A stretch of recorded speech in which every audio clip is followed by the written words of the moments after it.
Welcome back to the regular exclusive podcast. And we got to kick off today with a little bit of a somber tone, but we got to give some love to the recently departed. That we recently lost Hayden Panettiere tragically, Mm-hmm. and then Dolly Parton. And then right after Dolly Parton, I literally right before we start recording, get slapped with Tim Curry. Yeah, And I hate this timeline that we're in. I wish we were on a different one because it's pretty rough. there's three others that I can think of off the top of my head that I wish, died, but There's at least, yeah, multiples, but definitely a big one that I'm pretty sure everybody was like, wait, they didn't die? Fuck.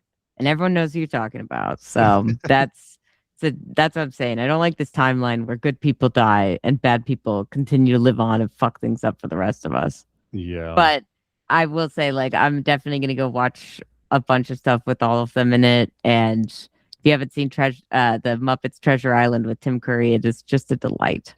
Well, like, we just recently talked about Scary Movie 2 and how incredible Tim Curry is in that role. It just, All-timer. So good. He was just an icon. And yeah, this is just really sad news. So RIP. And I feel like we lost some really good ones. So hopefully we don't lose any more. Okay. I've always heard they come in threes. That's enough.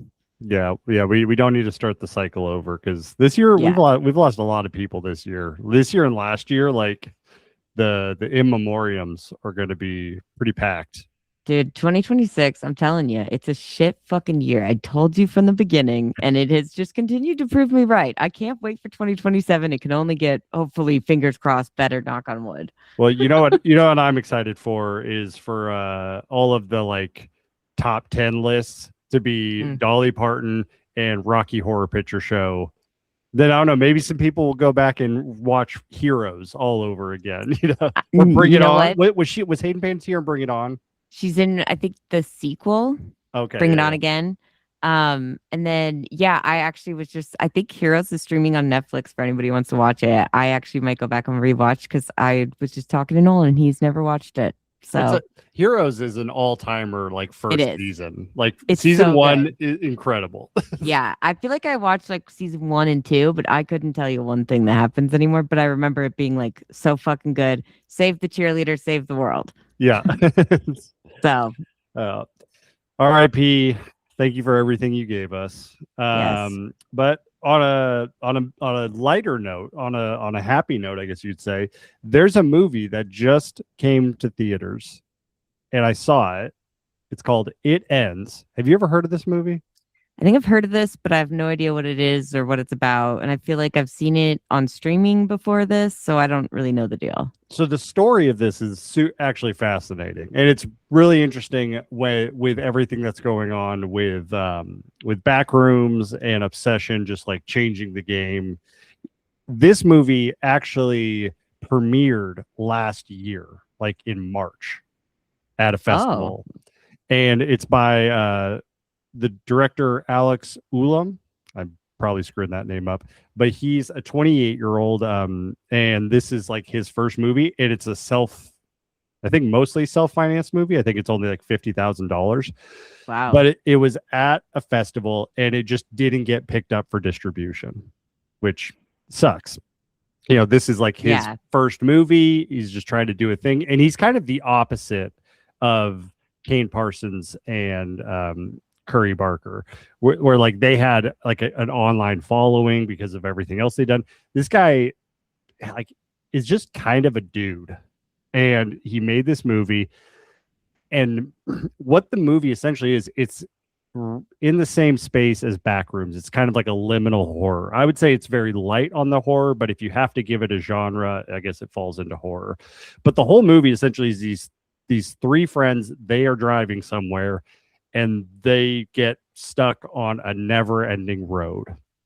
And it's the whole movie is just kind of them in the car coping with this thing that they can't control. And of course, in horror, it's never literal. This is all kind of an analogy of like coming into adulthood, from being a kid to now being an adult, and just kind of falling into the never-ending treadmill of life. and kind of the wow, how much that kind of sucks in a ways, and how you cope with that, how you navigate that, how you deal with it with the people around you. It's a very interesting movie, and it's one of the movies that, like, I liked it on the first watch. I'll be interested in watching it again down the road because I think I might like it more because, like, I kind of understand it a little bit more.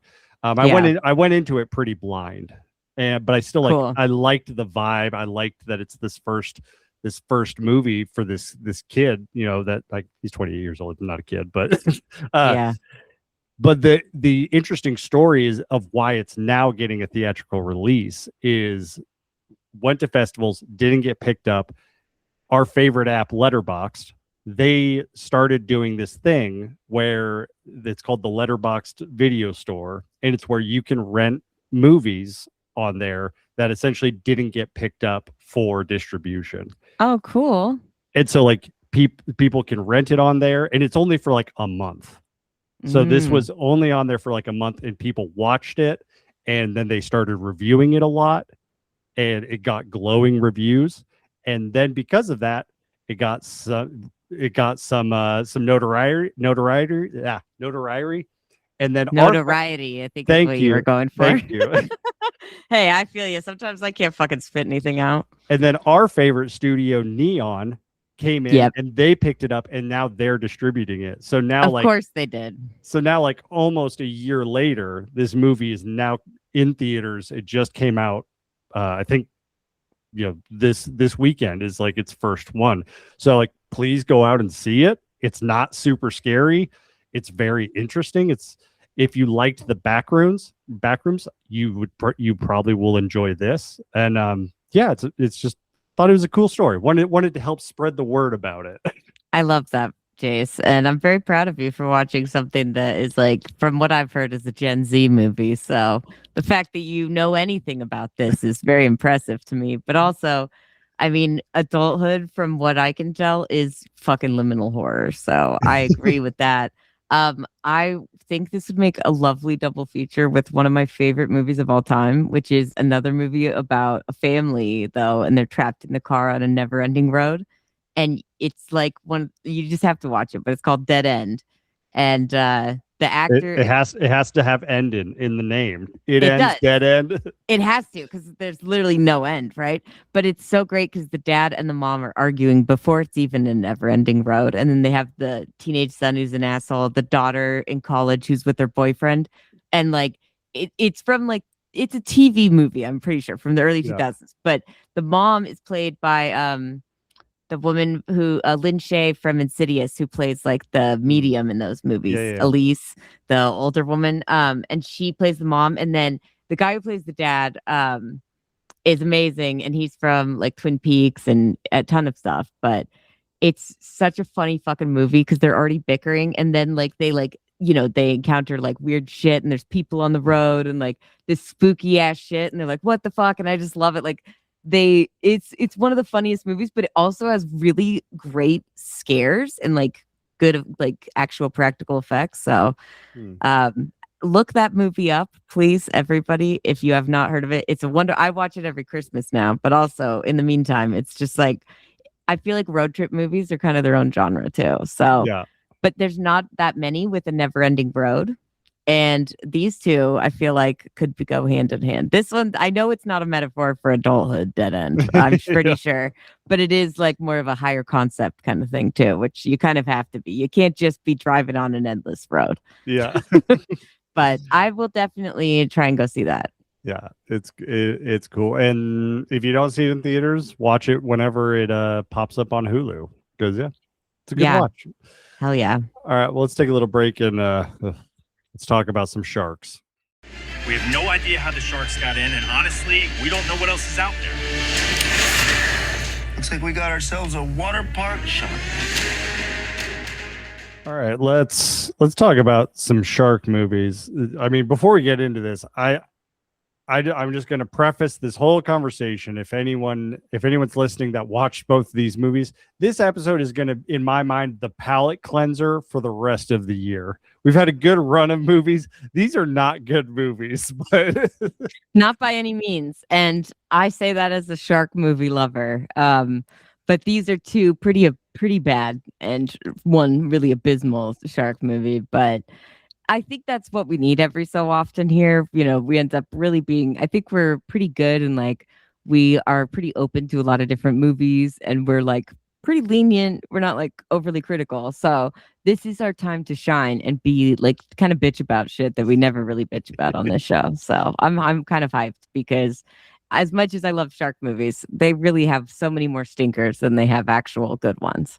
And this podcast started on shark movies. So, it did. You know, yeah. It's unfortunate that we have to have an episode talking about bad ones, but there's some fun to be had, and there's some good conversations I think to be had. So let's kick it off with the first one, which has the best name of the two, Water Park Shark.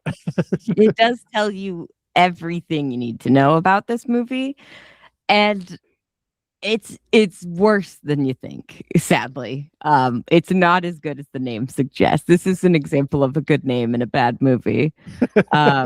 Because you would think like that sounds pretty fun, like water park plus shark. Like I figure I know what I'm getting. As the character says, it rhymes. That's catchy. It does. That's why it works. But this movie is, I mean, and let's be clear. This is also like in the same vein as like all of the Sci-Fi Channel like movies done by the Asylum, you know, production company that are all like Sharknado and fucking Mega Shark versus Giant Octopus and like literally all the craziest movies that you've ever heard of. It's the same director as at least the first couple Sharknadoes. I think all of them. I would have to double check. I haven't seen all the Sharknadoes, but Anthony C.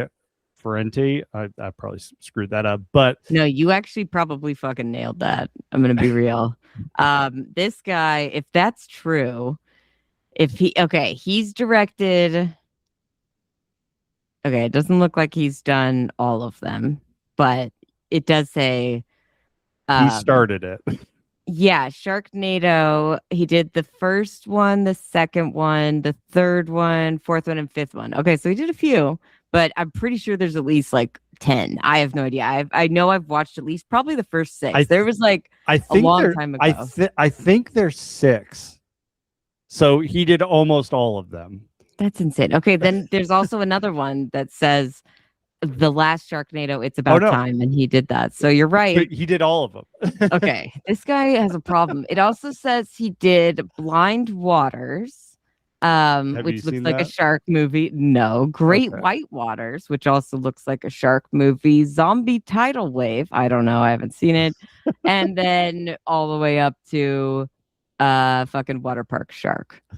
This guy's got a fucking problem with sharks. Like, what is his deal? I mean, I get that like a lot of the Sharknado movies, don't get me wrong, they're pretty fun. But like this one feels like a bit of overkill. I mean, so if you think about it, he did Sharknado in 2013. And that was such a big hit that it then spurred additional sequels all the way through 6 of them, which you and I've talked about sequels. There's not a lot of franchises that get to 6, let alone 6 movies that don't have theatrical releases. So like, this guy's maybe this is kind of like a Shyamalan thing where like this one movie has defined his entire career. And if he strays from it, people are going to hate it. So like, he only does shark movies now.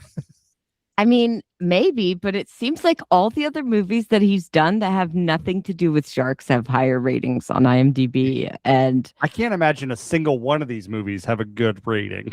So the first Sharknado is 4 out of 10. Or sorry, first Sharknado, excuse me, is 3.3 out of 10. Sharknado 2, 4. The highest ranking one that I see is Sharknado 3. Oh, hell no, 4.1. Sharknado 5, 3.9. Sharknado 6, 3.6. And then we get all the way up to this at fucking 3.5. So none of the shark movies have broken 4, is what I'm hearing. Barely. It looks like 4.1 is the highest. His other Great White Waters from 2025 is a 4.1. Blind Waters 3.4. But then it says he has a movie coming out this year called Geostorm, and it's an 8.2. And a movie from last year called Dave the Diver in the Jungle, 8.5. It's a short, but like still. Seems like he's having success outside of sharks, and he's got a fucking mental problem about it. He can't get out of it.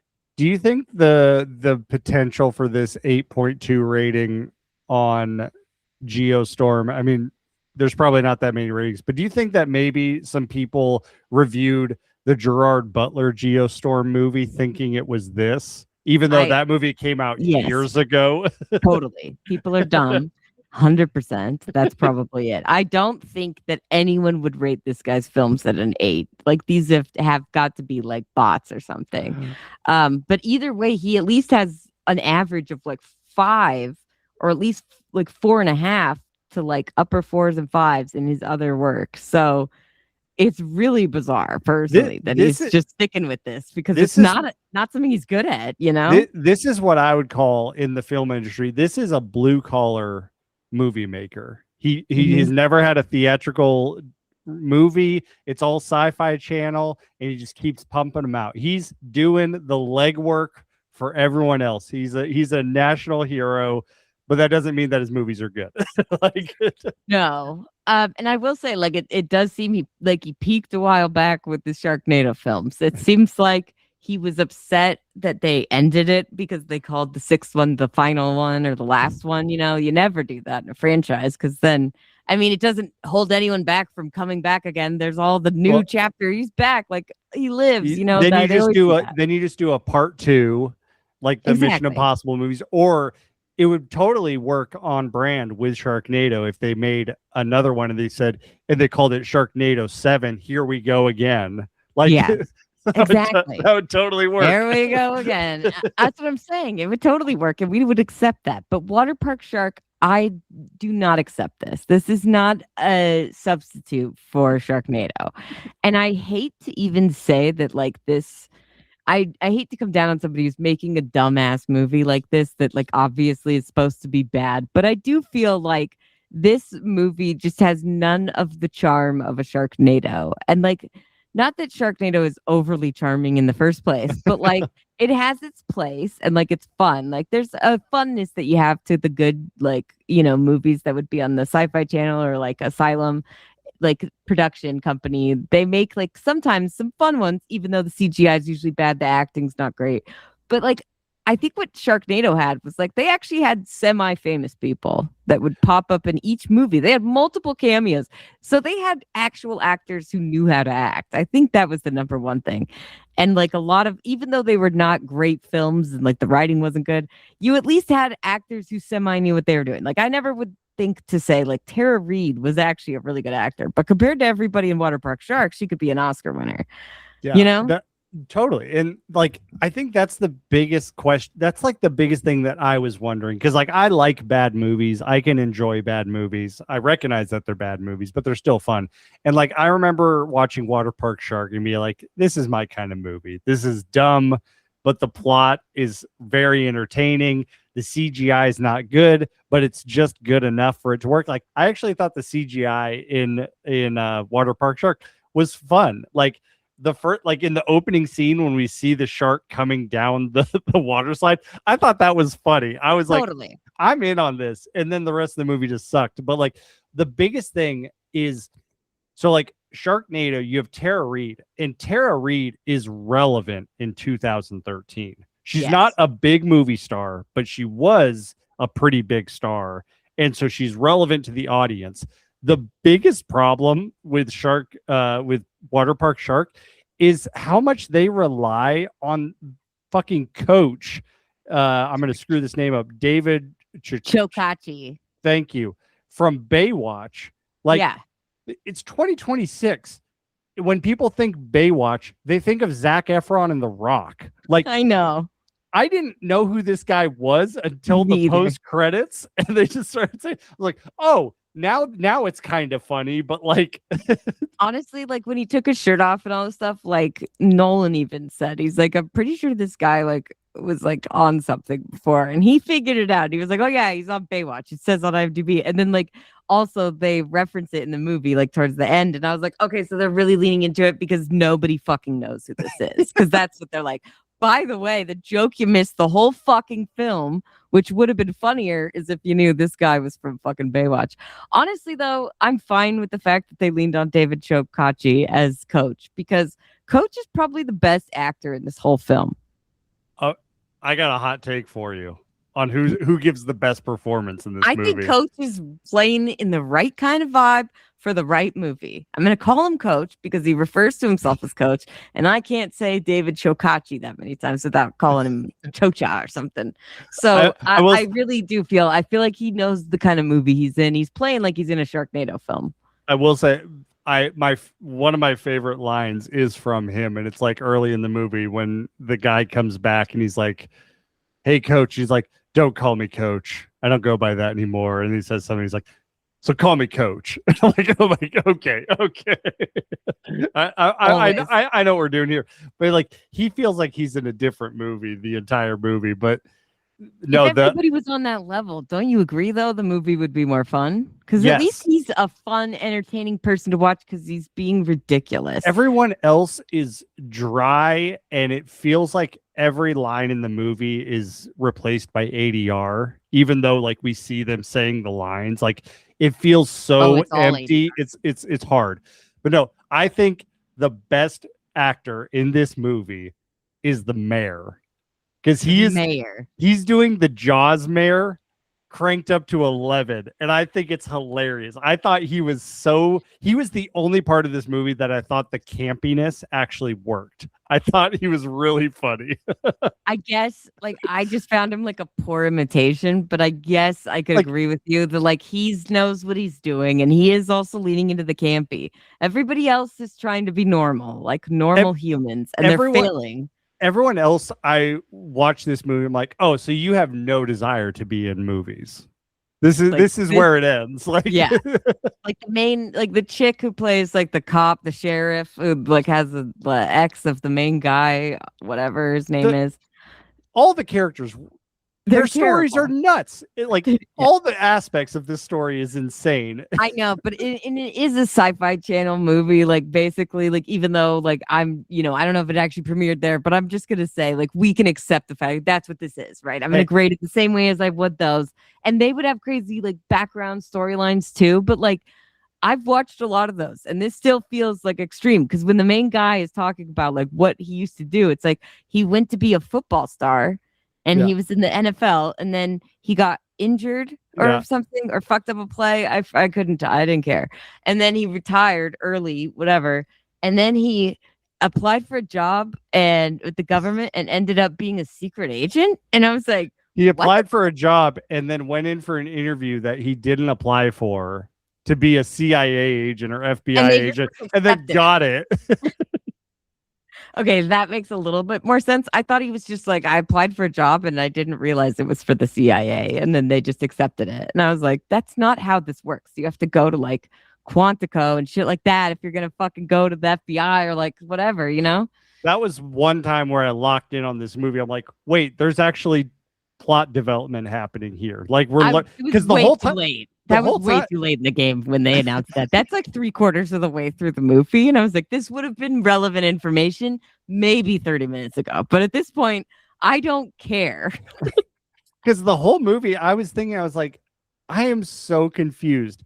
Him and this girl, they were like high school sweethearts or college sweethearts or something.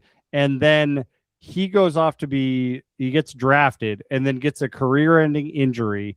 And then within that time period of him going pro for a year or two, it seemed like, to then him coming back, she has gone on to become the chief of police. So it's like she's in her late 20s, early 30s, like It at sounds most. like she took over from her dad, is what he said. So, like, but that's her not dad how it retired. works. In a small water park shark town, I imagine that is how it works. It's nepotism all the way, baby. Are you kidding me? That's the least unbelievable thing about this movie, that she's the sheriff. Are you kidding me? Also, the guy who's the mayor was also in high school with them. So it's like, That's true. they're really leaning into that. Also, like her weird younger sister who's a lifeguard and who's insane. That didn't work for me at all. Who she looked like you know who this is, the girl from Bottoms and Caitlin Dever. Oh wait, no, not from Bottoms. No, I know who that is. It's the other girl. The one Bottoms. from Bodies. Yes. Rachel Snow. Yeah, her. She kind of looks like her a little bit, but her character, I thought she was pretty funny, but I was like, this is such a weird.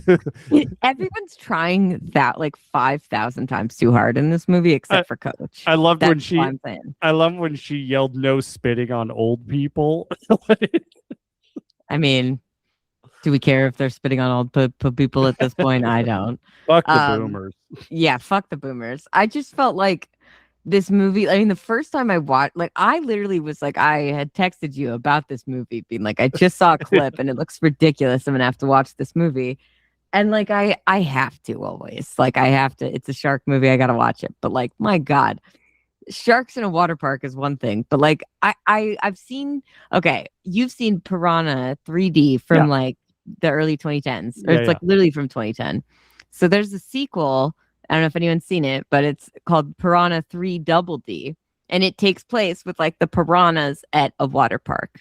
And it's 10,000 times better, just the amount of carnage. Because it's also like more believable. That plot makes way more sense for a water park. Because the one thing this movie never actually explains is how did the sharks actually get from the water into the slides? Like they don't ever it never explains that. No, but I enjoy the fact of like you see a lot of things of someone shooting down a fucking slide and then a shark coming the other way and just eating them. And you're like, I'm pretty sure if you encountered a shark on a fucking at a water park, like on a slide, they would be just as horrified and not trying to just chomp anything. Like that's what I was like, this movie's ridiculous. But piranhas, that does make sense. Those things would probably try to eat you if they came across you. They're like little fucking they just eat anything. So I feel like piranhas are also naturally more aggressive, but regardless, they have just way more better action. And I never would have thought saying that Piranha 3D Double D is like a good movie to watch, but like it's 10 times better than this. They even have a piranha swimming up a girl's vagina and then biting off a guy's dick when they have sex. And I'm like, this movie's nuts, but like it's 1,000 times better. This movie feels like a lazy Sharknado, and I think that's what makes it feel like I don't think anyone making this movie thought it was going to be good in any way or had some sort of idea or was trying to make anything really great and enjoyable to watch. Like they were just like, let's just throw some crazy shit at the wall and see if anything sticks. Versus like I can tell like Sharknado, it's like kind of it's a dumbass concept, but it is kind of high concept for like a shark movie at that time, and it is executed sillily enough, or silly. I can't say that right, but stupidly enough, I guess, in order like to make it work. And like it leans into the like. There's a lot of fun sequences. There's a guy who fucking chainsaws his way out of a shark, right? I mean, we love that shit. This movie has none of those things. It feels very lazy. Like there's no big exciting moments that I can even recall from the movie. It reminds me of something that you and I both talked about. We love when it looks like actors are having fun. Yes. And Sharknado, as dumb as it is, it looks like people are having a good time making this movie. And this movie, it looks like no one wants to be there. Like maybe Coach. Coach is the only one, and he's just like, I stay in shape my entire life for this moment. This is all I have. Like, I mean, he goes to conventions, I'm sure, every year. That's why he's still in good shape. But like, and I have to ask you, and I hate that you even brought this term into my fucking knowledge, but when I saw his fucking sex hips, I was like, the cum gutters. I was about to say, like, I thank you for saying it so I don't have to. But no, I was going to say, Chase, did you see the cum gutters on that guy? Holy shit. Dude, that guy can pull it. Like, when for as much as pull they what talk. If he has cum gutters, what is he pulling? He's pulling ass. Ass? Okay.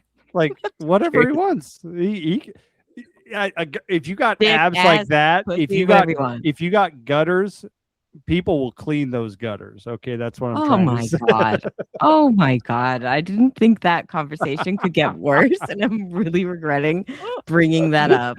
But fuck, Jesus. Okay, I don't know if I'm gonna be able to get over that. Hold on. Okay, go ahead. Try and talk. I'll try to compose myself. But no, like if you got abs like that, and also like at that age, and you're keeping them, like good for you. That's awesome. Like don't defend his fucking cum gutters. Okay, let's move on. I don't need to defend them. They speak for themselves. Okay, they defend themselves. I speak in envy. Okay. That's true. Who doesn't want cum gutters like that? Let's be real. But yeah, like he seems like he's having the most fun. But then the rest of this movie is just like point A to point B. There's a couple like funny parts where like I laughed. Just like I thought the scenes of the sharks going down the slides were funny, and I'm like, I wish this was tied to something better because this is an enjoyable experience. Also, I want to get into like the conversation of like good bad movies and like what makes a bad movie good, or like I think there's a real conversation about campiness as a skill. And like we could definitely talk about that. But before we do, can I ask you about the one question I have of Water Park Shark? Yes, and then I was gonna you asked me the question, and then I'm gonna ask you if you noticed something that I noticed. Okay. What the fuck is going on with this like crypto farming underneath the water park? Because I was like, this sounds like just like AI nonsense to me. Like I don't know that these are real phrases, but I think it sounds like crypto farming might be a thing. I don't know what it means or how it works, but is that real? Okay, so I'm not a crypto bro, but I know enough about crypto to know that none of this is actually relevant to crypto. The movie and how they frame it makes no sense. Also, the fact that they made crypto the bad guy in 2026, I thought was hilarious. I was like, this feels way more like a 2022, 23 sort of thing. Yeah, but a little too late, buddy. Let's have the AI be the villain. That'd be more relevant now. Yeah, and then how that leads into the sharks getting electrified for some reason. It's nonsense.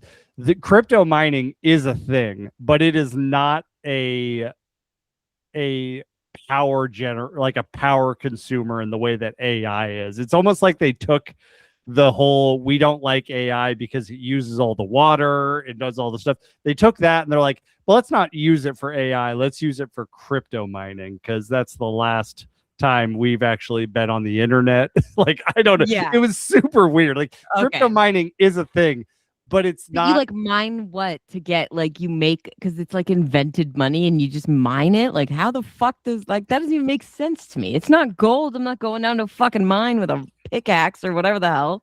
I'm not gonna spend this podcast going. That's okay. That. I don't want to get into it. You can go on YouTube and look at it. But do not want to. But it's not realistic. Okay. It's in the same way that it's digital currency. There is a thing of digital mining per se. But okay. Yeah, that sounds dumb. I don't want to get into it. It's not related at all to what they depict in this movie. Okay. I mean, this sounds like it'd be more interesting, at least, if they were trying to do this underwater parks and like use crypto that way. I also don't know why it affects the water with that sludge and makes sharks like go fucking nuts, but whatever. I mean, I thought it was. I was so curious if that was an actual phrase or thing that ever could be done. I don't know if I figured the sharks and the water park aspect was pretty unlikely, but good to know that people do fucking farm or whatever, mine crypto. Weirdly, the movie would have actually made more sense if they said it's for AI data center. If they created a data center that's using the water park water to cool the data center and then sell that to AI companies, that would have actually made more sense than what they ended up doing. But okay, that makes sense then. Because I was like, I felt like it sounded similar, but I was like, I know nothing of crypto, so I don't know if it's also the same thing. But my God, just stop fucking stealing our water, everything. Jesus. I mean, I thought it was weird that their water park is next to the ocean, and it made it sound like they implied that they get the water for the park from the ocean. And I'm like, I feel like the salt water would fuck up all those machines. Like, yeah, like, there was like, I don't know how they try to explain it in Jaws 3, but like Jaws 3 is a similar thing where like Jaws gets into like SeaWorld yeah. because they have a SeaWorld that is like open to the sea in Florida. And you're just like, I feel like this wouldn't work because of everything we know about water parks, but sure, whatever. I guess there's some saltwater water parks. Fuck if I know. But it just doesn't make sense with all the chlorine and all this other shit. But obviously, like that's more of like a animal water park. So maybe it can, but like it still doesn't feel like with everything there that it makes sense. Yeah. And Like, also never a good idea to get shit from the ocean into your fucking water park, whether you have other fish in there or not. It seems like whatever's in the ocean is going to get in there. also, that makes a lot more sense for a SeaWorld situation because all those those animals they live in the sea. They need salt water. A water park does not use salt water, and like No. the sediment and the salt would just like fuck up all those machines. No, it would be bad. They really, I mean, not that I expect any actual scientific accuracy in these kinds of films, but like fucking lazy is really what it is. That's what bothers me, is that there was no attempt to make this even come across in any sort of logical way. So I wanted to ask you if you noticed this. I have a theory that is not really that important to the movie, but I think my theory is they had one single lock, like a padlock on set, and I think they lost the key. The reason I think this, remember when they were closing the gate, towards the end of the movie, and they put the lock on it. They put the lock on it and they turned the bottom, but they don't snap it shut. I'm like, that's weird. You would lock it. And then there's a couple minutes later, there's the scene where they have to go to the electrical box and they have to open up the electrical box to turn everything off. Oh, it's locked. And they're like, cut the lock. And if you look, the bottom is not shut on the lock. And so then they cut it off screen. And then when they go back to it, the bottom is just turned around. So they didn't actually cut anything. I'm like, I think they only had budget for one lock and they lost the key. So they couldn't actually lock it. I totally believe that because I didn't notice. I did notice the fact that lock did not actually lock and that it was like totally open when they were like, we're going to cut it open. It's like, it's already open, but sure. I didn't notice to check it again because I just didn't give a fuck, but that totally tracks. I also totally believe this because I noticed pretty early on there was at least like 2 shots, maybe 3 in the movie where they show them like opening the water park and people are all like cheering and coming in, and it's the exact same group of people shown 3 times. So they just use the same scene. I don't know if it's necessarily the same scene, but it was like the same exact extras who were the exact same like positions, and they come in and do something similar. I don't know if I didn't watch this movie back to back to see rewind, go check it. This movie. Did not want to check it, but I just assume it was either the same shot or 3 shots very similar of the same group of people entering, because it was like they weren't even like spread out in different ways. They were all wearing the same swimsuits. Like it was the same guy was in the front, like being weird. Like it was obvious. Yeah. All right. So I think we have to. I think we can wrap this up talking about like the difference between a bad movie and a good bad movie, and then like campy. Yeah. And so I mean, what do you think when you think of like a good bad movie? Like what do you think kind of the attributes are of that? For me, I feel like even if it's a bad movie, it's good if you can tell that like there's at least some sort of sincere effort behind this movie. It may 100%. not be like they're obviously not capable of delivering their vision, but like that's why the failure is more entertaining and fascinating in general. If it works, or if it makes it more fun, because you're like, I could see this person or whoever it was, all these people were like really trying to make this like incredible fucking movie, and they just failed. So it's almost sad. It's kind of funny, but you're like, I appreciate that they were sincere in making this. It wasn't like they just made this to make it and bust it out and get some money, you know? Yeah. And I think like you could see a movie where it's like really bad, where you don't see any of the actual like intention behind it of like they're trying at least in this way, or like this was something unique or fun or interesting. Like even if it has some elements that don't work, like I even think like The Room, right? Like everyone thinks of as like the ultimate bad movie. And that's a fun movie to watch because he thought he was making his masterpiece, right? And that's what's entertaining about it. Same with like if you go back to like Ed Wood movies, like Plan 9 from Outer Space. It's like the fucking like graveyard headstones are falling over because they're styrofoam and shit. And he's like, it's fine. No one's going to notice that. But it's like all these things that are just so obviously noticeable. Yeah. But like when you go back, they have a certain charm to it because they're not able to do what they're trying to do. But they're not being like, it's not for lack of trying. I think for me, that's really what it is. If there's some sort of effort in any way that's earnest or like actually sincere, then I'm on board with it and I will enjoy it.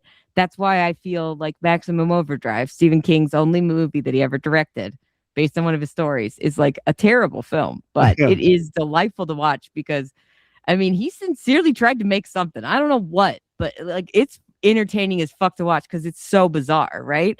And I think that's part of it. If it just makes sense to you and you're like, I see this lazy thing that they're just throwing together, like that's not going to get you engaged. Like you're only engaged if it's a really entertaining or wild train wreck that you maybe want to look away from, but you can't.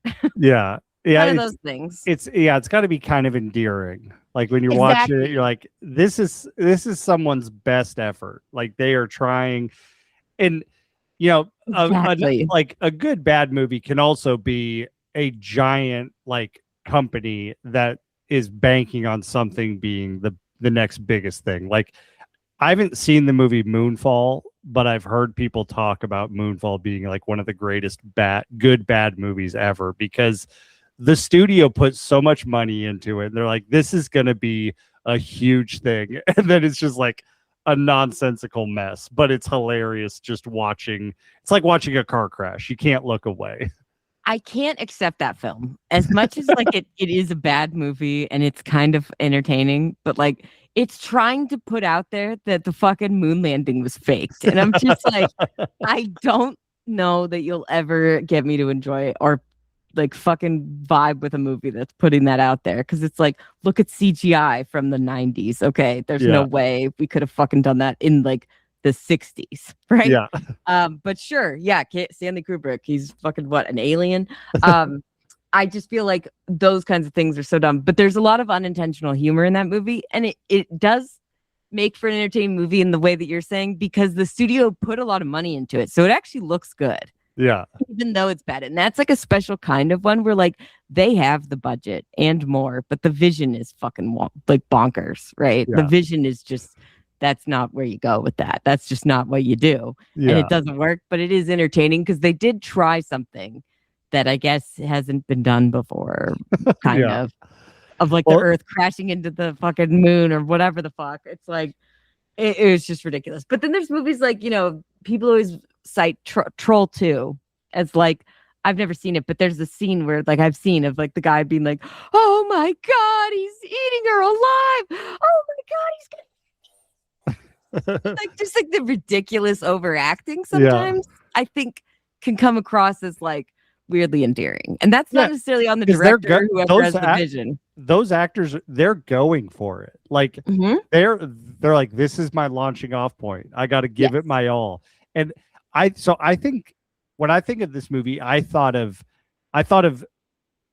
the director is trying to be campy, but it didn't work. And so I don't know, you and I both like campy movies. Like a lot of people describe like 70s or 80s horror movies as campy, and they are because they're campy by today's standards of just like, you know, different times. So it's kind of funny, but like, you know, we both love Malignant. That is like a peak camp movie. And one of the reasons that works is that the actors never feel like they think they're in something really stupid.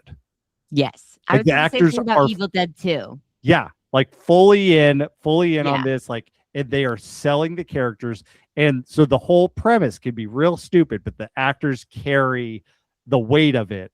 And the actors don't do anything in this movie. Like, No.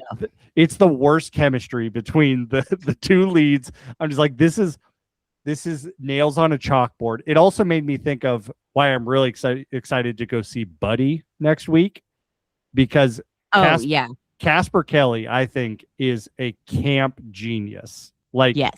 the Yule log part 1 and part 2, like, the premises are so stupid, so goofy, but like the actors really like are involved in it, and no matter how weird it gets, like with Yule log when like the aliens show up and stuff, like they never flying Yule log, like it still works. Like, like they never break character and be like, oh well, this is dumb. Like they are like fully in on this horror movie of whatever this is, and that's what makes the campiness work. Like, and this movie is just like, oh, it felt like he was like, we're being campy. It's like, no, you're just being lazy. Like, exactly. You and the actors, you're all just being lazy. And I think it's because when you see people do camp really well, then it just makes you can't tolerate bad camp or attempts at camp, because you're just trying to be campy. Like, the best kind of campy is just being like sincere about like, I'm sincerely putting out this energy because like that's the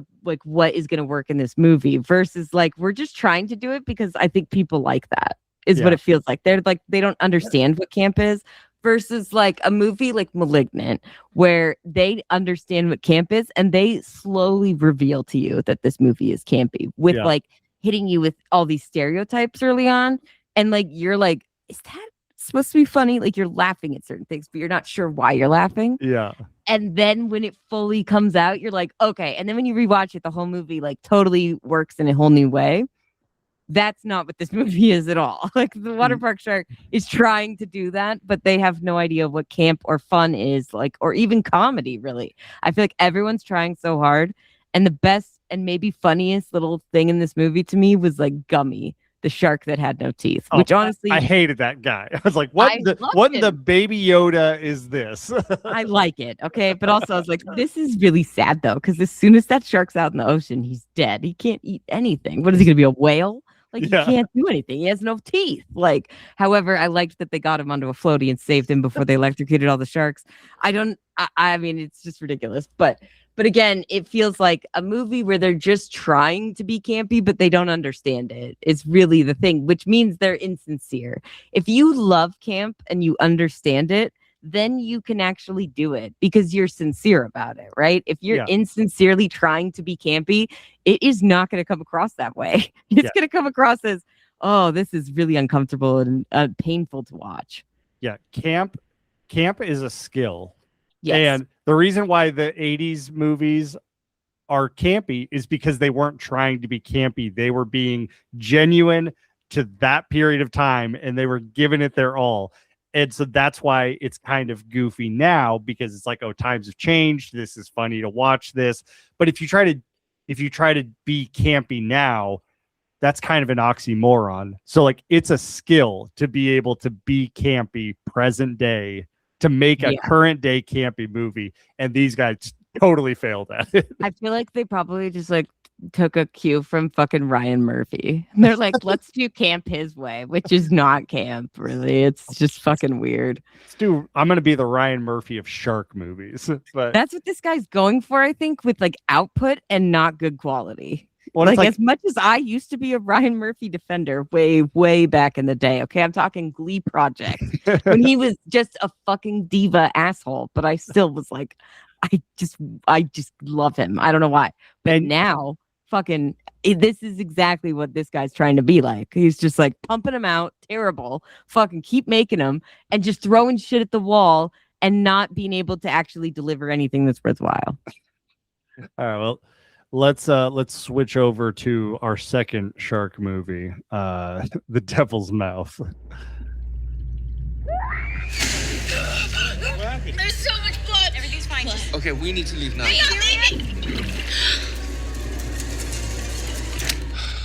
Shark. I'm sorry. How is there a shark in a freshwater cave system? I remember us talking about this after we saw the trailer, and we were like, The Devil's Mouth. It's a good title. The trailer doesn't really give us a whole lot, but Catherine Newton is in it. I knew it was Catherine Newton and sharks, and I felt like that's a pretty easy 1-2 layup that would be pretty simple. But of course, I also go into these things just expecting the bare minimum of sharks. And this one had better acting because of Catherine Newton. But like on the other side, it had the worst characters I've seen in a horror film, and like probably since, at least in a shark movie, since Shark Bait, which is a movie from like 2 years ago. Was that the one with the jet skis? Yes. Yes. Yes. And those characters, you're like actively rooting for all of them except one to die the entire time. And they do. And this movie felt very similar to me. And I'm like, I find it odd that we don't want to have endearing characters in a movie where they're all gonna die. Yeah. In 2026, I feel like we're past the point of just throwing a bunch of shitty kids in the woods and then killing them. Like it feels like, or throwing them in the water and killing them with a shark. Like the reason I mean, obviously not every shark movie has great characters. A lot of them have terrible ones. But like if you think back to like Jaws is basically the blueprint for everything. And Jaws has the best characters ever.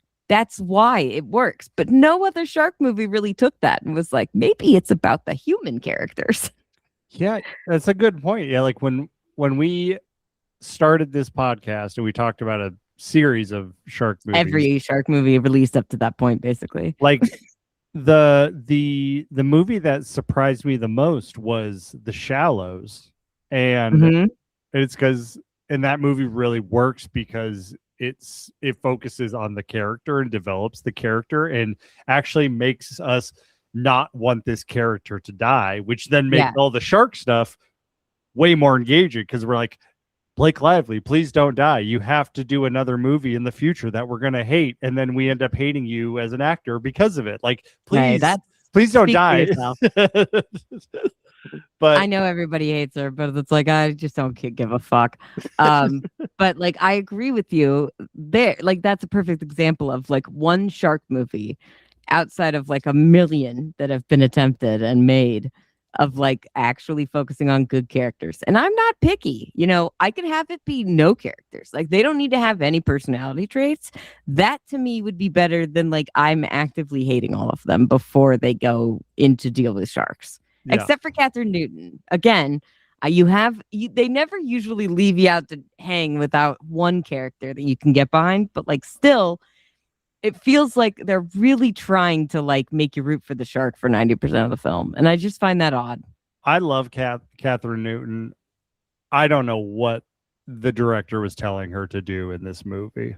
It was, I don't know what the director was doing, I don't know what they were directing in this movie. Because it's like the weird thing is that this movie feels less like a shark movie and more like a people swimming around movie. Like it's just there's so many there's barely any sharks, and it's just a lot of underwater swimming around. It's dark in the caves, and I don't know about you, but I watched this at daytime and then had to rewatch it at night to see if like I was like fucked up watching it during the daytime. Not much better at night. It's not better at all at night. I will tell you that. What you can see in the daytime, you can basically see at night. And I was like, well, this is fucked. I mean, I'm all for like, let's do it realistically. But like, we're talking about a fucking bull shark in a cave in Thailand. I think we're past that point. Let's add some lights. I know there's not a ton of light in here. Why couldn't all the light, like the water, be like that phosphorus cave that had like the blue, like phosphorus lighting in the water? Could have used that everywhere. Yeah. Why not? Just write that into the script. They probably didn't have the budget. Fucking Prime Video doesn't have the budget. Fucking get out of here. The most thing that you can see in this movie is Catherine Newton's pale skin. Like as she's swimming around, that's the thing you can see the most. And Lana Condor, she's less pale, but she's not tan by any means. So you see her a little bit more. But yeah, I mean, it's she's the one that played the friend Max. Yeah, that's the friend who's the worst. I can't imagine what the character they were trying to go for there, but like she's literally like the worst. I saw a great review on Letterboxd. It was like, I'm choosing my friends based on like survival skills from now on because I refuse to be put in a situation like this with these fucking useless assholes. And I was like, 100%, because these people are dumbasses, and also that bitch is a terrible friend. I could have told you that from the first 5 minutes of the movie. And that's why I was like, so we already know that all these bitches are going to die and they're all going to fucking cause more problems for Catherine Newton than she needed at the beginning of the day. And that's why what's the point of the movie then? She just needed her friends to literally get killed off so that she could be free is what it feels like. Again, when that's the whole thing and that like the movie that I mentioned earlier, Shark Bait, the one about the jet skis, similar thing there. I feel like outside of maybe one guy or two guys in the group, there was like everybody else was assholes. And it was like, this girl is way better off at the beginning of the movie. She needed this giant shark to fucking kill all of her friends. Yeah. This actually is going to work out better for her in the long run. Like she's going to be an independent person without these assholes weighing her down. That's exactly what I feel about this movie. And I just feel like I don't understand the draw of a film like that because it's basically saying like, thank God that we had this shark kill everybody. I mean, what a weird motive it feels for the movie because it feels like this movie wants to be triumphant at the end and like she did something, but I don't necessarily think they get into enough detail on any issues that Catherine Newton's character is dealing with outside of like the vague, my dad died and that she had problems, whatever, and she can't stand up to her friend. But like, they don't really go too far into that stuff to make it worthwhile later when she accomplishes anything. Yeah. And like, so I don't really understand her struggle throughout this movie. She doesn't pull a 180. She's not like even in Ready or Not 2, she does a nice transformation. And by the end, she's like, yeah, I'll fuck you up, bitch. Like it feels like she doesn't have any of that in this movie. And it's not her fault, by God. Like, let's be clear. We are not criticizing Catherine Newton, one of our youngest scream queens who has, I will just, before I even make anything that sounds like a criticism of her, I would like to just point out that she is like fucking hit for hit for hit. So she's okay. She could take a hit right now on a bad movie because she's had a good number of like great movies that she's been in and really interesting movies. So like, I don't think this will hold her back, but like, it feels like a misstep early in the career. And also like, I mean, there's a lot of people who do shark movies, so it's fine. Yeah. I mean, you and I love Catherine Newton. We think she can do anything. And like, she has a lot of movies coming up. IMDb says she has 8 movies in upcoming movies. 8. So wow. Yeah, I'm not surprised. And she's apparently coming back for Avengers Doomsday, which I did not know. So good for her, because I thought that character was going to get axed based off the reception. But they need the new young Avengers, so they're bringing. And plus, she's awesome, and I saw her in the trailer, so they're officially she's in it. So this feels like a paycheck movie, and I mean, also the movie was filmed in Thailand, so this also kind of feels like one of those movies that like Adam Sandler is known for, where he's like, "Hey, let's get everybody to come out to Hawaii and film for a couple months, and we'll just have a good time." So it feels like one of those. But like, and I will also say, like, the friend who plays Max, Lana Condor. I want to give her some love because I think she actually does a good job in this movie, and that's why I hate her so much. Yeah, I'll give her that. She does a good job. She's actually pretty good at being the really bitchy friend, like who's so controlling and also can't take any criticism, and also like won't is so stubborn that like, no, I'm not going out when they like only have one tour guide, and he's like, I'm leaving. We need to exit, and she's like, I'm not going, and it's like, well, fuck, bitch. I'm like, God. Every decision revolves around her fucking stupid ass in this movie. And that was like, I just feel like I put that issue not on her. I will agree with you there. I put this on the filmmaker and the writers, because why would you want? I mean, obviously the director, Jeff Wadlow, did not write this movie, but well, obviously I didn't know that, but I'm looking at this right now on IMDb, so it's obvious to me. But he did not write it. So sure, fine. Maybe the script came that way, but also like, that's just something maybe you notice when you're putting the movie together. Like, hey, this is coming in a little hot. Maybe we need to like tone Max down a little bit or something. Yeah. Or maybe just like give her one endearing quality. It wouldn't kill you to give her one. Like, even when they try to make it like her Mad Max ability to talk people into things, that's not really a good quality. It seems like she's just being bossy and forcing that stranger to do what she wants. She's a master manipulator, which is not an endearing quality. There's no good qualities from Max so far that I can see. And like there's just nothing that really. I mean, Catherine Newton sure kind of sells the timid version of her, but like I think it's the jellyfish incident in the first 15 minutes of the movie. What right? It's the best scene of the movie. Best scene of the whole movie, and we don't get a lot of jellyfish action anymore. Dude, I just watched this crazy movie. I want to say it was called The Sands, and it's like these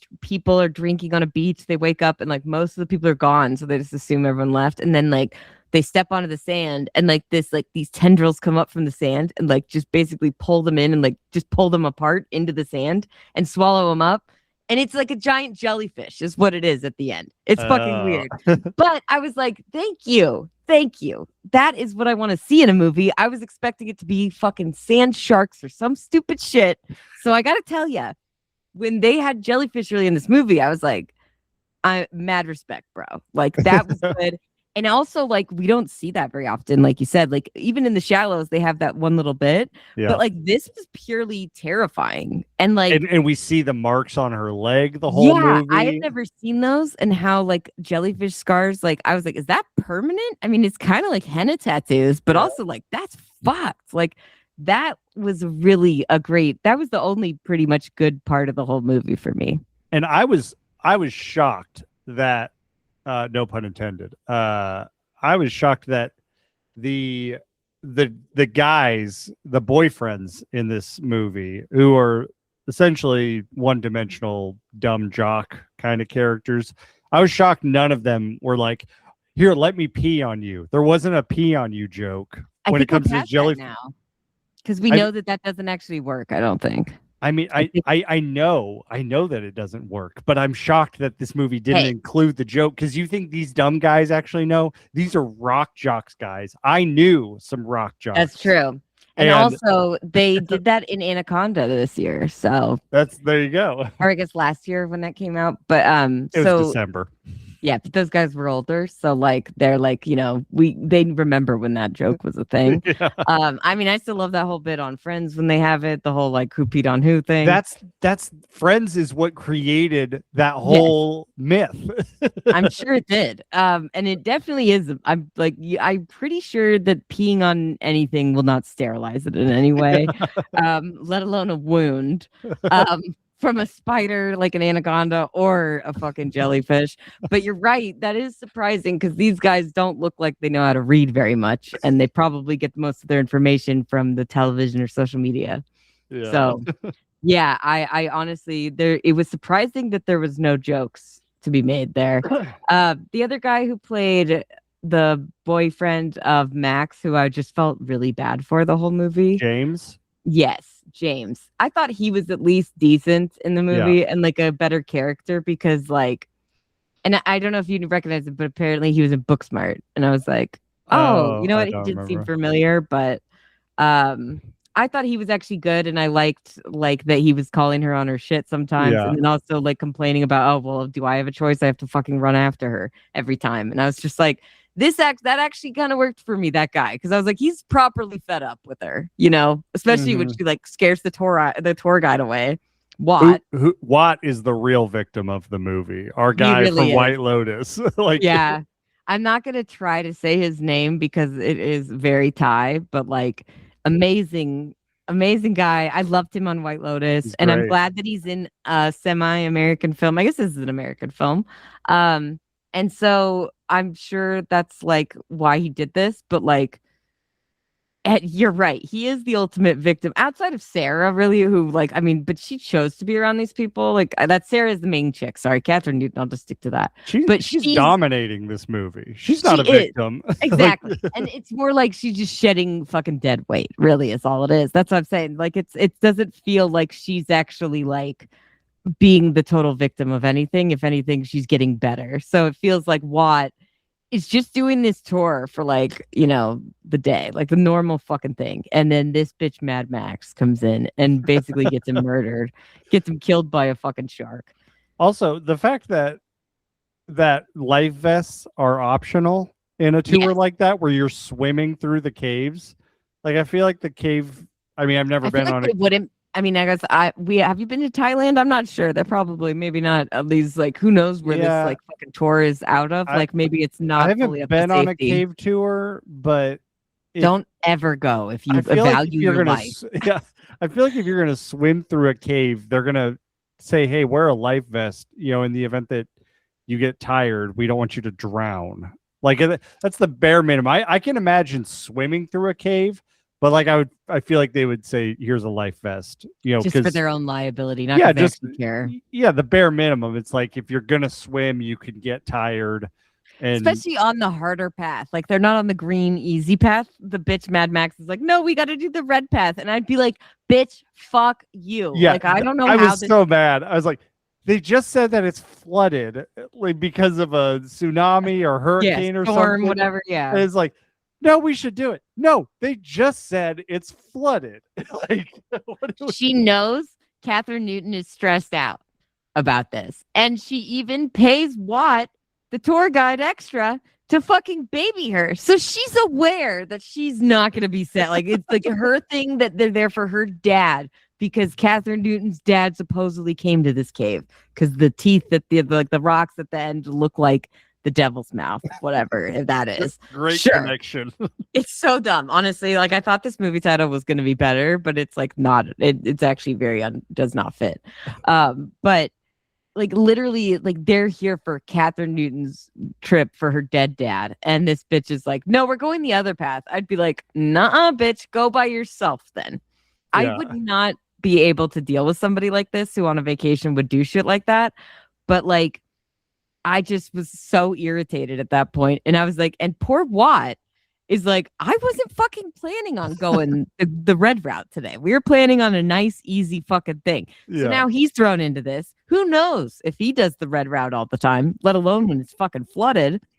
Like he should be also like, I mean, maybe this is the first time we're supposed to believe that a shark ever got in here after a storm. Because like, I guess that's, that is actually how bull sharks end up in a lot of places they're not supposed to be is because of storms. They end up in lakes and rivers and shit like that. They're fucked.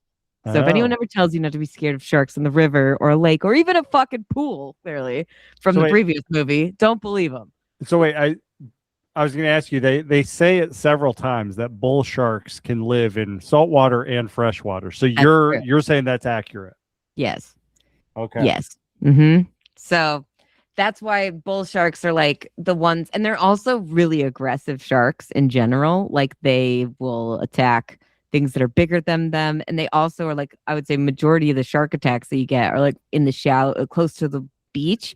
And it's like those guys, because they're known to be swimming in shallow waters. They're not as big as great whites, but they're like extremely vicious. Like they will attack anything. So like they are more likely to attack you. But like if they're stuck in a cave like this, they got other problems. That's the thing. Sharks aren't just fucking narrow-minded. Like they're not just like eat, gulp, eat, like swim, eat all day. I mean, they do swim and eat and fuck, and that's all.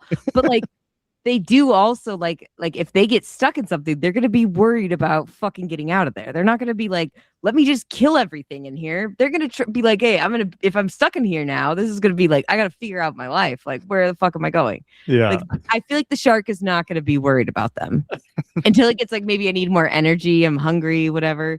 But like also it gets stuck a lot of times and supposedly like swims backwards out of it to like get its head unstuck, and like they can't swim backwards. So but they could technically, I guess, end up in a place like this, a bull shark. But like as much as they're aggressive, like if you meet them like in the wild, they're more likely to attack you than other sharks. They really would not. I don't think a shark that's trapped in a cave is going to be concerned with killing everything at the moment. Yeah. Well, especially when all the other fish that are in there are dead. Yeah. It could just eat the dead fish, or it's like entertaining itself by like jumping and eating the bats. I was like, that's actually maybe close to what a shark might do. That seems more realistic to me than just murdering everyone. I did like that scene. It did like it the way it attacked them. I'll give it. That was bull shark behavior. They are known to like attack with their fucking heads, and like if they have something in their mouth, they'll like slam it against things to like kill it, to help kill it. So that is behavior that's a little different than other sharks. That whole thing of like when it kills one of the boyfriends and the girl, and it's like dragging him along and smashing him into the rocks. I was like, this feels like the perfect opportunity to have a hammerhead in the movie. But Yeah. like hammerheads don't get a lot of pull in horror movies, but I feel like that head is so menacing. It is, but it also kind of. This is coming from someone who doesn't know anything about sharks, so Okay. your reaction tells me everything I need to know. I mean, I think a hammerhead can be scary if done in the right way, but it also, to me, is like a kind of just a goofy looking motherfucker. His eyes are so far apart and his head's so wide, it's just kind of silly. But in general, I think it's just like that sharks are always portrayed in all of these movies as like these vicious things that, like, even if they're in a water park and thrown down a swimming pool slide, all of a sudden they're not going to be fucking concerned about their being on a slide. They're just going to fucking be chomping and eating on the way down. Yeah. Like, that's not how they are. They're not vicious monsters, basically. Bull sharks, I guess, are closer, but they're still not going to act like it's still extreme. But like some of the behaviors they did get a little bit right, but like I do think this is also probably like the biggest bull shark I've seen, but I'm not a shark expert, so they could be big. They could get big. I don't know. But like this big guy, I'm like, how did he end up in this cave? Like, it doesn't make sense.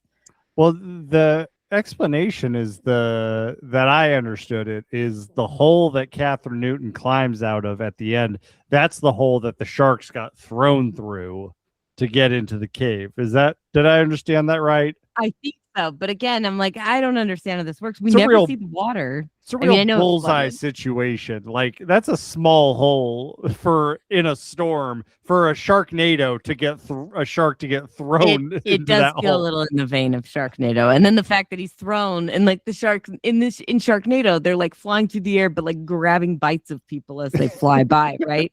Like that's kind of how this one feels like, and you're just like, that's not how sharks are, but that's okay because like every shark horror movie is gonna be unrealistic in this way, Yeah. but in this one, it just feels like okay, I know you don't love 47 Meters Down, the sequel, Uncaged. Yes. But like, don't you agree that has a lot better shark story, action, characters in general? Everything is done about 1,000 times better than this movie. I rated this movie a 1.5 on Letterboxd, and I think I would have given Shark or 47 Meters Down Uncaged. I think I would have given that at least a 2. So yes, I think At least a 4. Come on, it's got our chick Sophie Elise from fucking, and it's got Aiden Uncaged from is fucking. not a 4. It's got the chick. It's got the chick from fucking Yellow Jackets. Okay, it's got our main girl. We love her. Yeah, Whistle but- also has our girl from Yellow Fine, Jackets, and that But you movie would rate sucked that way higher. outside of the kills. That movie sucks. Okay, And she's great in it, but one I'm great just saying- performance. that movie feels at least a lot closer. Uncaged, 47 Meters Down, Uncaged feels a lot more in the vein of like The Descent is what they're trying to go for in that movie, of like The Descent with Yes, sharks. I would agree with you there. And they actually have captured a slight bit of that energy in that movie, and it's not like you can't see shit. Yes, And I think they play really well with that. And there's moments where like the chick runs out of air and drowns when she's being chased by the shark. Yep. And she gets into like a safer area, but then has no air and she actually just fully drowns. And like they have realistic moments like that. The characters also are kind of bitches and suck, the 2 other people, but like they have the 2 sisters, stepsisters who like end up becoming closer throughout the whole fucking shit. I still think overall that movie is like a 5 out of 10 compared to this. I would give that movie a 5 out of 10. I could give it a 2.5 out of 5. So I hate you, but okay. 2.5 out of 5 is a 5 out of 10. So Okay, fine. I was like 2.5 out of 10. Jesus Christ, I can't believe you. That makes me feel 2.5 better. 2.5 in my ranking is this is a perfectly fine movie. It's not necessarily something I'm going to recommend, but like I enjoyed myself enough. Yeah, and it's not better than the first one by any means, but it's like a little bit more of the same. But the Descent vibe is way better in that. If that's what you're looking for, of like this movie sounded like it might be trying to do The Descent with sharks, and which we did get not way happen. more sharks. Yes, that. there's This multiple, movie- and this- they're blind, which is This cool. movie barely has sharks. Yeah, Now- it has 1 shark. One thing I wanted to ask you, and this is really a criticism I have of the directing, is what did it bother you that outside of yelling, Catherine Newton like whispered all of her lines? I think they told her to do that. It because drove she's me supposed to be crazy. quiet. She's supposed to be like the shy one, right? I assume that's what it was, but like, I don't really understand. It drove me crazy. And then the ending is baffling to me. Like, Okay, thank you. Let's talk about that ending because I also was completely fucking baffled. And I also thought this is why this movie makes like this the point of this movie is just that sometimes your friends suck and you need to get attacked by a killer creature so that you can lose them all. And I will say I've never really seen that storyline really work. Once it kind of worked was like I would say Blackwater 2 Abyss is like a cave movie with a croc, and that has a very similar thing. But that movie is actually good with the creatures. This one is just like it's trying to do all those things, but it just fucking does not. And the ending, it's just ridiculous. First off, because you get the fake out first, where it's like the chick is like dreaming that Catherine Newton's dreaming that she finally left her friend. yeah. And I just love her friend's like, wait, what are you doing? That's not like you. And she's like, people change. Yeah. I'm like, that was the loudest she spoke in this whole film. Yeah. I don't heard her actually enunciate a word until then. Like, everything was whispered the whole. And then she finally is like, and then that's her dream, right? But then the other chick's like, I gotta climb up too, which I was like, fine, thank you. Please let her get murdered. Because I hate this in films with like these, but I feel like sharks, especially like the shark movies, they do this, but it's always like the worst character does not die until like the very end of the movie. Yeah, it's like they treat the worst character as like the emotional weight of the Yeah. movie. I'm like, get rid of them at least halfway. That would be perfectly fine. Like the movie I think of with this, but this movie does it much better was Fall. Like that character was like the social media person, but that character wasn't so bad that we wanted her to die. Yeah. Like I mean, she's not great, but then when she does die, like you do like feel it the rest of the movie, and then you don't. Then you get the twist, like that twist wouldn't work if you didn't like the relationship that they had. The relationship that these two have sucks. Like the whole movie, I'm waiting for her to die, and when she does die, I'm like, that's a great death. Like where the shark just jumps up and bites her and pulls her. I'm like, that's a good death. But yeah, I wish we could have seen more of it is the only thing. Like we didn't really get to see the shark chomping her underwater and like swallowing the bits and just eating it all and like just taking his time. I know this movie's PG. He probably would have been yelling underwater saying, I know. It's not my fault. I would have loved to see this annoying ass bitch die and like, no, wait, stop. You can't. I'm the main character. No, you ain't, bitch. Yeah. I honestly was so disappointed with the fake out dream where she's like, bye. I'm like, people change. And I was like, finally, thank God. Leave this bitch. You should have left her like the beginning of the movie. Break I would have this left. toxic relationship. If this was my friend, this never would have happened because I would have been fucking flying home from Thailand after the jellyfish incident. There's no way I'm sticking around for dinner that night. I'd be at the hospital and then I'd be going straight fucking home, never talking to this bitch again, except for maybe if I need to get some shit back from her. But I'd be like, we are done. This is not happening, right? And that just felt like the fact that she didn't do it then, or even ever, she still was like, no, come on, you can do it. I was like, bitch, leave her behind. Fuck. She would have left you way earlier. She did at the first beginning of the movie before the shark even fucking showed up. This bitch was like, oh, they're like, are all the girls on the boat? Yeah, she's in the bathroom. Bye. After she just was like, I'm gonna go in the ocean. Fucking bitch. I'm just saying, I would have no qualms about fucking leaving this chick and like heading out. Which, by the way, when we talk about the ridiculous ending, can you explain to me why it's triumphant that she exits the cave at the end? Because that's my question. I have no idea. The ending was so baffling. She climbs up and then gets to the hole in the wall. And the whole point is that she was climbing up to get there when like high tide is happening. Like maybe she could jump off. They give no indication that high tide has happened and that plan works out. And then she just lets out this triumphant yell, like you said. And it's like, so is the moral of the story is that it's a happy ending because all of her shitty friends died? That's what I'm saying. That is the point of this goddamn movie, I'm pretty sure. And I just think that maybe if you have one shit friend, right, of the group. Like if they like, sure, fine. But if the other people were actually good or at least actual characters, maybe. But you got to kill Max off way earlier, because if she gets every other person fucking killed and then we barely see her die at the end, it's just not going to be worth it for me.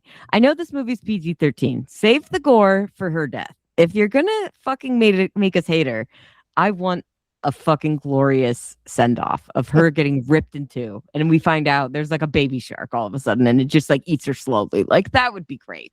You know? You know what this movie kind of reminded me of was like kind of like a low budget Apex without Taron Egerton.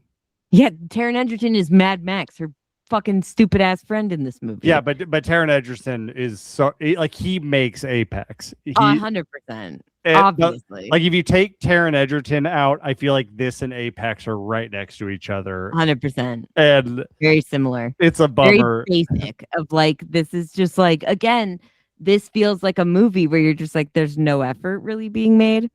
And I have a question for you, because we talked about this briefly earlier, but I really do feel like this is my number one problem now.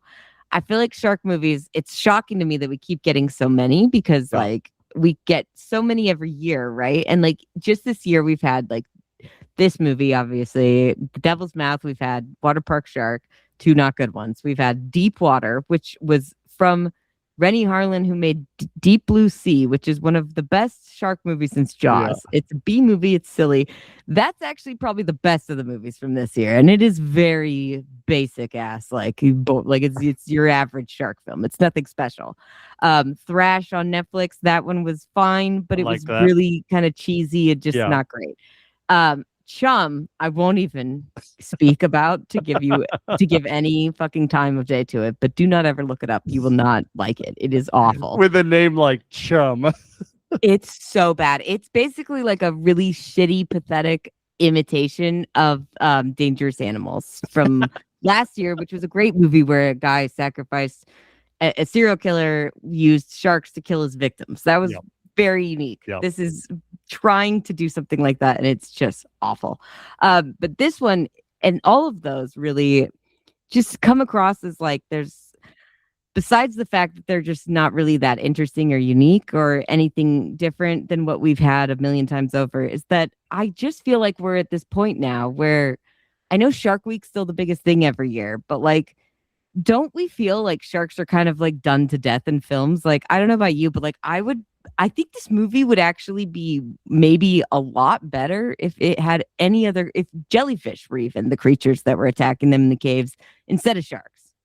I'm glad you brought this up, because I was a little worried to ask you about this because sharks are so beloved to you. Yes. But it does feel like sharks as a genre have kind of run their course, unless there's some. I don't think there is something new. Can we do, I mean, outside of all, I mean, the basic shit, anything that you could think of, like Amityville sharks and fucking like Dino Shark and crazy other shit, it's been done on the fucking Sci-Fi Channel, like Sharknado, like crazy high concept weird shark shit has been done to death. Regular shark shit's been done to death. Jaws has even been done to death. I say we move on and we find a new boogeyman of the ocean, because as much as I didn't love the movie Killer Whale from this year, at least it was not a shark. I'll give it that. And I will tell you, it's unique and different and enjoyable for me compared to any of the shark movies I've seen. I enjoyed it a lot more, even though it was not good. But it was, at least it was a fucking killer whale doing something that, like, those things can kill you too. They got, look at that. They're terrifying in their own ways. They can be cute, but they're not all fucking free willy, you know? I think I'm right there with you. I think sharks, like Jaws has been the prototype, and people have not really been able to figure out that Jaws is not totally about the shark. And and that's why a lot of the shark movies don't really seem to work anymore. Sharks are incredible as like Jaws adjacent plot lines, or even just like one scene, like Dangerous Animals. That was a great movie where that's a very shark adjacent horror movie. Very realistic depiction of shark and horror films too, which is not normally what you get. It's like we've known came out, right? That they're not aggressive. They don't act like that. They're not man eaters. They don't want to kill you. They're not actively trying to murder you, right? They're not going to just come get you. It's like usually it's because of a mistake you made and you didn't know what you're supposed to do, and that's why they bite you. And it's usually a curious bite. So it seems crazy to me that we have not adjusted shark behavior barely at all in any of these movies. Yeah. It's like there needs to be a totally different approach to how we talk about sharks in a shark movie. And like, first thing I think of is like the deep blue sea route where they're like, these are memory mind enhanced sharks that we genetically altered these and made them super sharks so that they're different. That works because it's like, okay, we're not dealing with regular ass fucking sharks. Yeah, I'm like, let's take a sociopath and put their brain into a shark. Like, let's get crazy with that kind of level of shark movies. But yeah, if we're gonna have just like these are normal sharks, and here's what they do. Be what 90% of these movies are. They're not really ever dealing with genetically enhanced sharks. Yeah. We're rarely dealing with special kind of sharks outside of like sci-fi movies. Like that channel has all the scientifically like or genetically, modified shit. But outside of those and like Deep Blue Sea, you only have really the Meg, which is just like a giant version of an old shark that used to exist back in the day. Yeah. But even that is like, that's better. That's different. Again, I don't think we would be food to it because it's like we're ants compared to that. I really don't think it would be as dangerous as they're making it out to be. You know what I would be game for? Do you remember when we were kids, like the toys or the show Street Sharks? It was like Teenage Mutant Ninja Turtles, but sharks. I would take. I don't know. I would take a movie of that. But I mean, that sounds on par with what we've been getting. Like, give me that. That sounds ridiculous. Like, if you're going to do a shark movie, you want to make it ridiculous, fine. I don't care. But you're not going to offend me. But if we're trying to do this whole thing again, it's like, what is the point? I know that it just feels like we're feeding into this beast of a machine at this point, but we don't really know why. Yeah, it feels like low-hanging fruit. Yeah, exactly. That is uninspired. Like, this movie, you could replace the shark with several other animals and it's the same movie, but it'd be better though. Yeah, it would be better because that, like, even if it was fucking giant bats in the cave, that's different. Like, yeah, that's not something we see all the time. I don't know why. I mean, I know people are like, oh, tried and true. Like, I'm sure studios are like shark movies, they make money, or they like, people will watch them online or on demand. But it's like, sure, but like I hate that we're at that point in filmmaking where it's like, this makes money, let's make that. Not why. Let's try and make something different that could also make money and be something new and original and give us a whole fucking new genre. Like if we had a new like Jaws that started a whole nother animal subgenre, it'd be huge now. I think that's why Anaconda was so big. It's like, I agree. There's not a lot of big snake movies. Yeah, not a lot of big snake movies. Not a lot of water movies. You watch more like crocodile movies than anyone else I know. But yeah, like, I don't know what, if you were to look at this and be like, let's introduce a movie with an animal other than a shark. What do you think is underrepresented? What would you like? I would love a really good like kraken or like giant squid. I don't know about you, but Pirates of the Caribbean, Dead Man's Chest, right? That's the second one. Yeah. When they have the Kraken show up and it attacks, like I was like, this is a fucking PG-13 movie. Like I remember watching that when I was younger and being like, I'm scarred for life.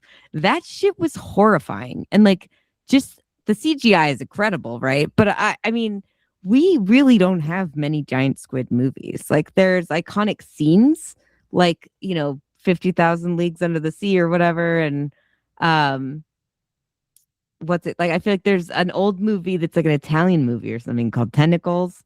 And I remember seeing that and I was like, this is actually fun. It's like a Jaws ripoff from the 70s, but it's actually kind of decently fun. And they had like practical effects for the giant squid. So it's, enjoyable to watch that.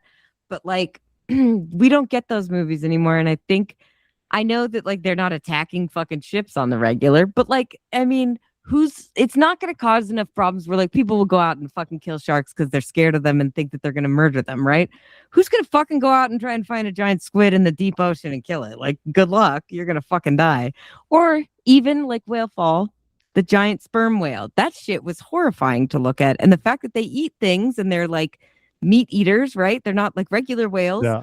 That's underrepresented for sure. Moby Dick is really the only one outside of now whale fall. Yeah, I mean, squids popped to my mind immediately because of the movie Deep Rising that you showed me. Oh, like, yes, that's incredible, like water movie, and a really scary beast with the way that it like digests people inside, and like the way that the tentacles.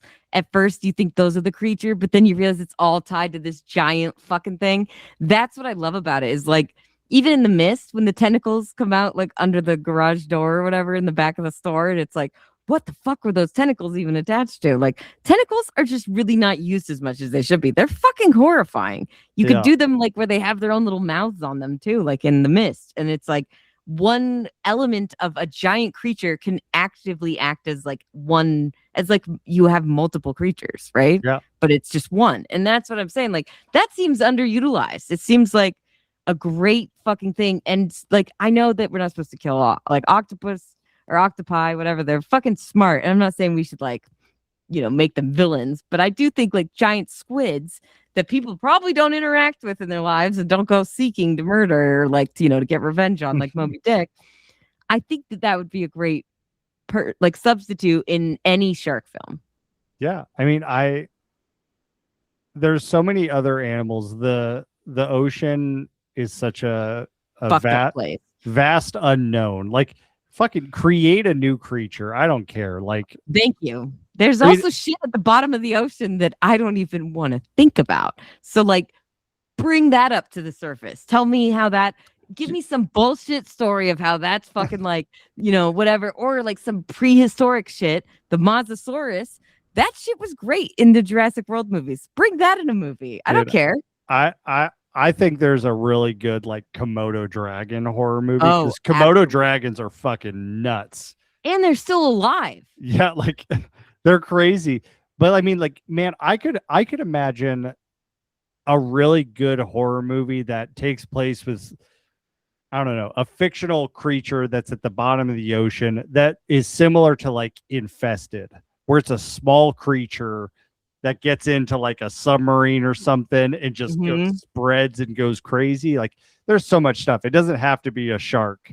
And yeah, that's honestly, I do think like there is a lot of, if you go back to like the 80s, after like, I think that if you look at movies like The Abyss, which is kind of like one of those deep sea, but it's like aliens, right? Yeah. Kind of thing. But like, there's a bunch of movies that are like that. Like, I think it's like Deep Water, or there's like The Sphere.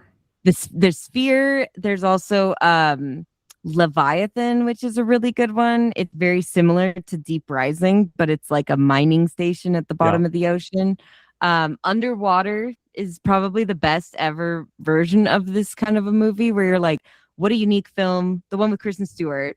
That one is like a movie that takes place underwater at like a mining station that is like under attack by these creatures and the station's exploding and people are trying to escape, but then like you also deal with small creatures and some big ones, and it's like a slow reveal through the movie. But like, I like these ones that they're not just fucking sharks, because it's the easiest goddamn creature in the ocean to vilify. And if like, I mean, think about how many more shark movies we've had than even crocodile movies. And like, crocodiles are way more aggressive in real life. They will fucking kill you if you get in the water with them. Those should be like I wish that we had a movie like Jaws about crocs, because that could have like we could have been spoiled with the fucking riches of croc movies. But I mean, I just want more all the time because they're so good. Blackwater, if you're looking for a good one, is probably the best. And it's a true story and it takes place in Australia. And it's the same guy who did The Reef. So he's just really good with those natural animal attacks and using like real creatures too. We need to get some good filmmakers just exploring different animals. Because even like another movie from this year, Hungry, was about a hippo. That wasn't a great movie, but that was a good movie. Hey, that movie was a fucking blast compared to these two that we're talking about today.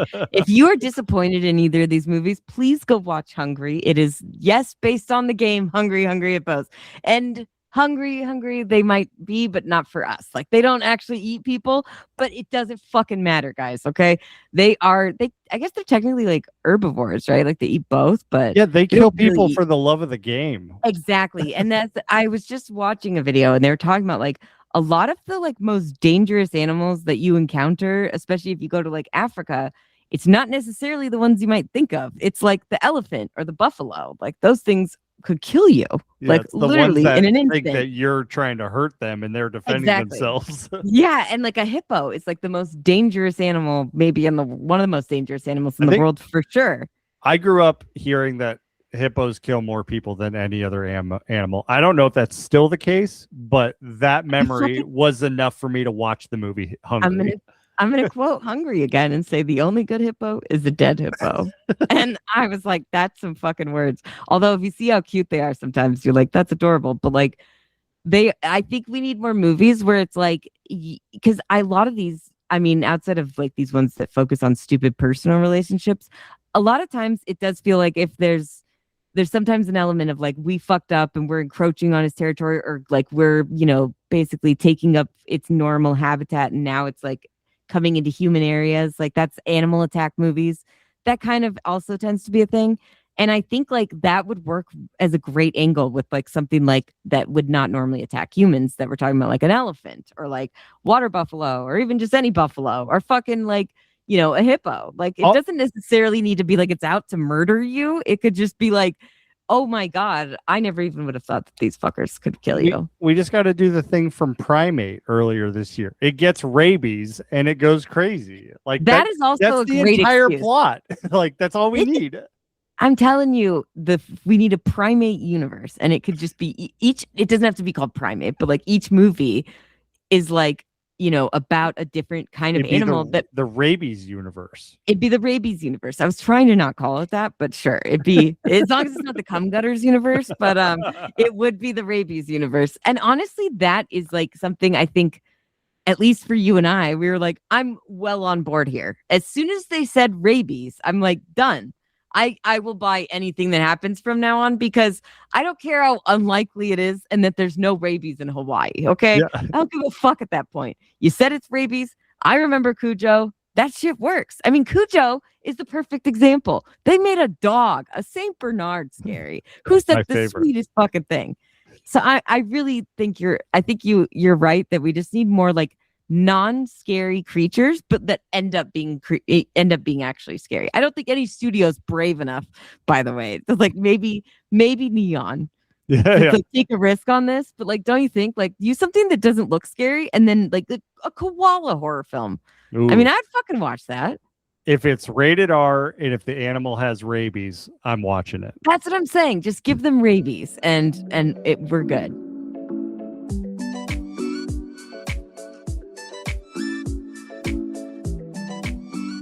All right. Well, I think I've had my fill of sharks, for 2026, unless we get some out of nowhere incredible shark movie. How good would that feel if we just got a surprise, amazing shark movie?